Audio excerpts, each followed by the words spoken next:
નમસ્કાર દર્શક મિત્રો, મૌલાના સલમાન અઝહરી સામે કચ્છમાં પણ ફરિયાદ. સામખિયાળીના એક ધાર્મિક કાર્યક્રમમાં પણ આપ્યું હતું ભડકાઉ ભાષણ. સામખિયાળી પોલીસ મથકે મૌલાના તથા આયોજક મામદ ખાન સામે ભડકાઉ અને ઉશ્કેરણીજનક ભાષણ મામલે ફરિયાદ નોંધાઈ. આજે સામખિયાળી પોલીસ સ્ટેશનમાં એક ગુનો નોંધવામાં આવ્યો છે, જેમાં આઈપીસીની કલમ 153B, 505(2) અને બીજી કલમો હેઠળ જે છે ગુનો નોંધાયા છે. એમાં જે આરોપી છે એ બે આરોપી છે, એક મામદ ખાન એચ મોર અને બીજા જે છે મૌલાના મુફ્તી સલમાન અઝહરી.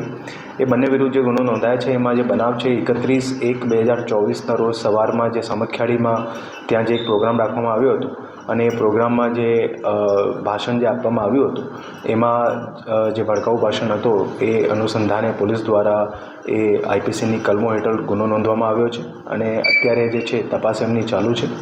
આ જે ગુનો નોંધવામાં આવ્યો છે એના અનુસંધાને પૂર્વ કચ્છ જિલ્લા પોલીસ દ્વારા બધા લોકોને અપીલ છે કે કોઈપણ જે વ્યક્તિ છે કોઈ અફવા નહીં ફેલાવે અને કોઈ અફવામાં કોઈ એવું ભાગ નહીં બને અને કોઈપણ જગ્યાએ અગર કોઈપણ લો એન્ડ ઓર્ડરનો પ્રશ્નને અનુરૂપમાં કોઈ પણ વ્યક્તિની એમાં સંડોવણી હોય તો એમાં પોલીસ દ્વારા જે છે કાયદેસરની કાર્યવાહી કરવામાં આવશે. સાહેબ, એમને ક્યારેક એરેસ્ટ કરવામાં આવશે, ધરપકડ કરવામાં આવશે?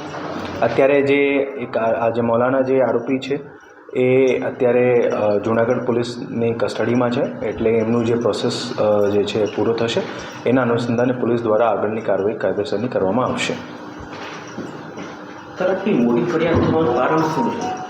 એમાં ગઈકાલે આ પ્રોગ્રામ બાબતમાં જે છે અને એમાં જે વસ્તુ જે એ રીતની બોલવામાં આવી હતી પોલીસને ધ્યાને આવેલ અને એના અનુસંધાને પોલીસ દ્વારા એમાં તાત્કાલિક પગલાં લઈને ફરિયાદ દાખલ કરવામાં આવેલ છે. એ પ્રોગ્રામની સર પરવાનગી દેવામાં આવી હતી? એ જે પરમિશન આપવામાં આવી હતી એમાં પરમિશનમાં જે વસ્તુ ક્લિયર હતી કે કોઈ પણ એવી રીતની ભડકાઉ ભાષણ યા પછી કોઈ એવું ઉશ્કેરણી ભાષણ નહીં આપવાનું અને એના અનુસંધાને જે છે પોલીસ દ્વારા આ કાર્યવાહી કરવામાં આવી છે.